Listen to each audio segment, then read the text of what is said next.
Trade. It's your boy. Let's get it. Let's get it. So let's look into demand. Let's get specific. Let's help you out with this. Let's make sure you understand where to buy, right? So I'll call it supply and demand. And what supply and demand is just areas of where it tops out at and bottoms at, right? So you look, for example, the top's right here. I'll just draw a box. I usually draw my supply zone or demand zone. I'll come in here. I usually go from like the tip of the candle typically towards the bottom, right? That's how I normally draw my stuff. So I'm looking at the 4 hour chart on SPY right now. Let's let's let's let's think about it like this, right? Come in here, look look what happens. Comes in here in this area, all the way down to here. This would be my supply area. Guess what happens? Come in and it breaks, right? Here's the demand area right here. I'll look for where it consolidates and then boom, right? Consolidate and fall, right? That's how I look at for my supply and demand zones. I want to make sure that it always does that. And then look what happens. It came here, hit it, and guess what happened? Came down. Came into this area, guess what happened? Came down, right? Same thing all the time. Remember I told you I don't buy breakup structure. I buy like down here. Right here was your demand zone.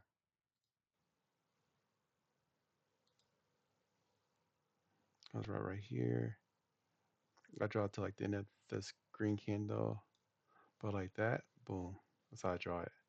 Came in here, I wait for my buy signal. I buy maybe when this candle in the market opens. I'm not really worried about it. As long as it doesn't break this area, I won't get out. And it never did. And then you get out right here. So you could literally rode it from 674 to like around 690 level. So if you bought at the money, that's about $2,000. I day trade futures and I swing trade stocks. That's how I make my money, right? So that's what I like. So let's look at it again.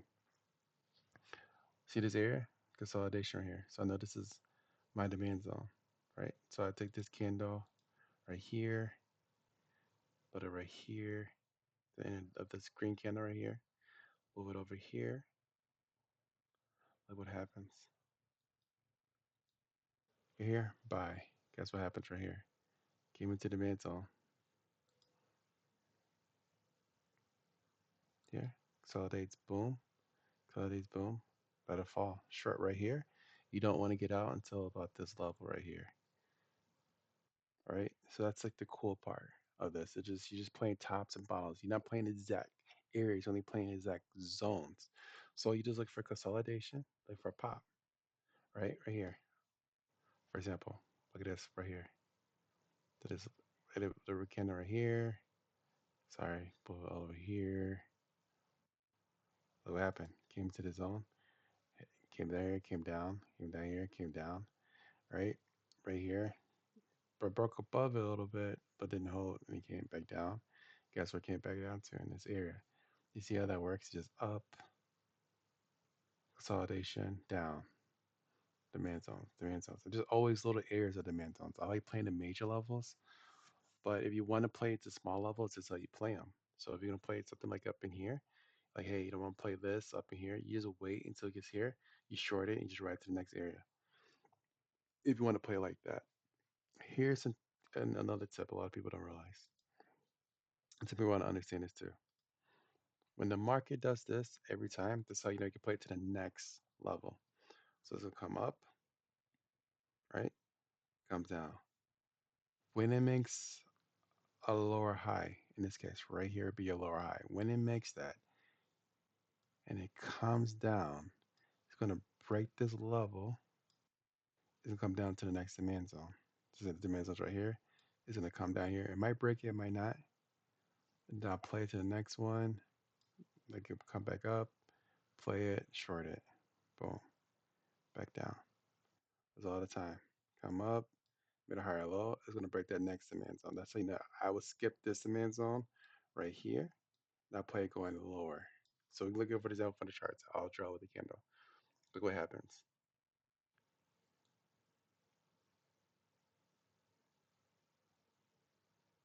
Came about right here. It's not the perfect triangle, but we make it work. Came about right here. Lower high. I am not concerned about this area. All right, I made a lower high. So I know what's going to happen. Look what happened. It made it right here. Made another lower high, right? Once I saw this lower high formed and I saw this on the market, guess what? I'm going to play it. I don't care about this area. It's going to break down to here. And that's exactly what it did. It came down to this area. So when you see forms like this, you see this lower high, ignore this, just play it to the next area. And it's going to do that most of the time. You can find it a daily chart, 15-minute chart, hour chart, whatever chart you want. You can find it. It's just about being patient, trusting what you have and what you do. That's all you have to play demand zones. It's really, really, really simple. People try to make it complicated than what it really is, but it's not. That's it.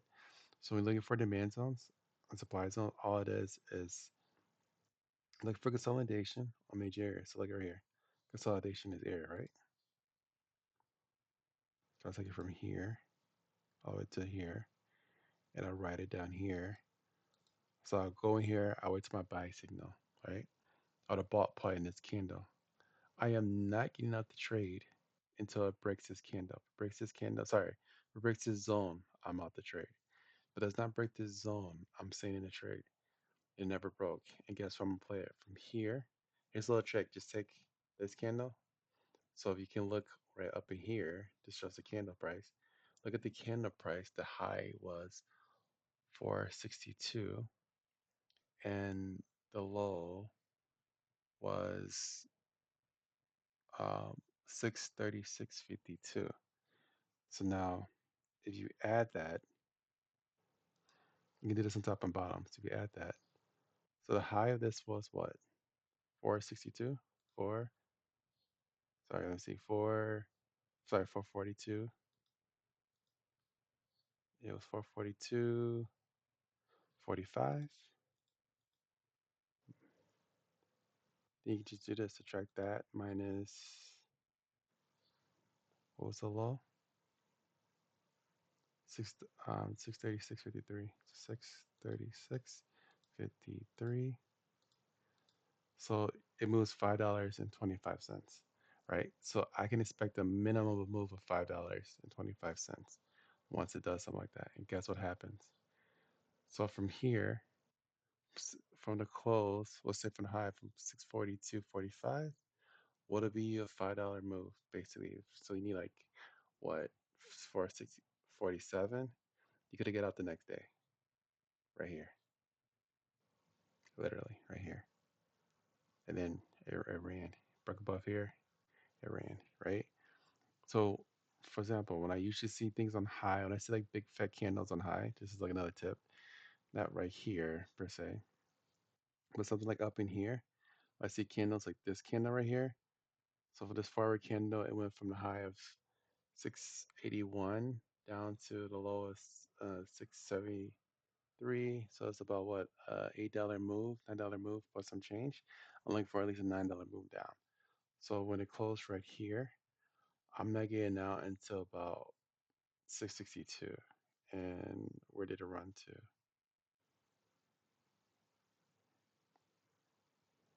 Closer, you can get out right here, or I could have got the next day, right here, right?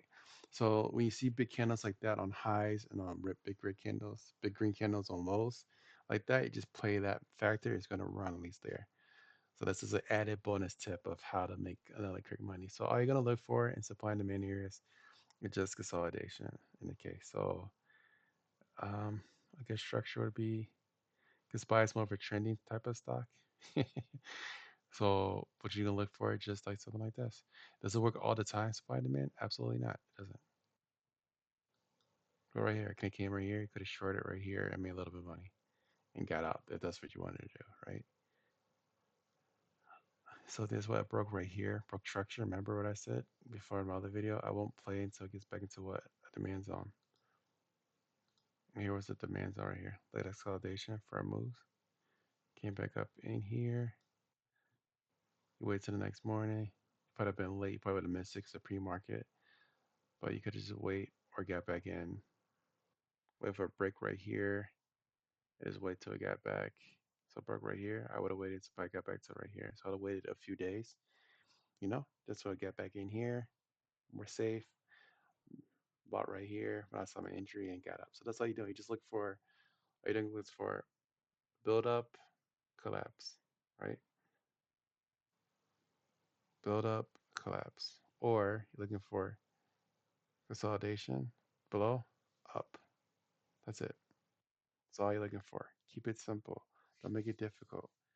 Just remember pivot points, like I was saying before. That's why I say you gotta train with pivots.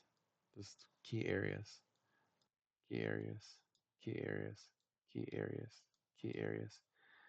And it hits it all the time. Key areas, right? Key areas, right? So you just play that area like we're in the future. Key area right here. And look where price is today on SPY. If you look today on SPY, what happened today? It's ain't pretty bad because of the tariffs that's going on right now. But I wouldn't worry about it too much. And check it out. So Pi won't look to get back into SPY until at least this area right here. I don't think it's gonna go lower. I could be wrong. I don't know. Nobody knows until it happens.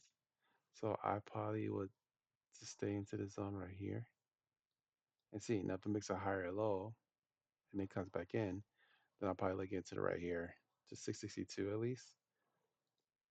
This is just based off the 4 hour. If it gets to 662, I'm gonna set my alert here and here with my candle entry that I'm gonna buy, and then we'll see what happens. So if it makes a higher low, I know it's gonna break this. Come here, maybe look to buy right here, and then see what happens. So key word of thumb is buy breaks 10%, always buy. Always buy. If it breaks down 10%, always buy. Just give yourself some time. So that's my tips for today. How to do supply and demand. Keep it simple, keep it easy, keep it breezy. Harp out. See you guys later. Take care.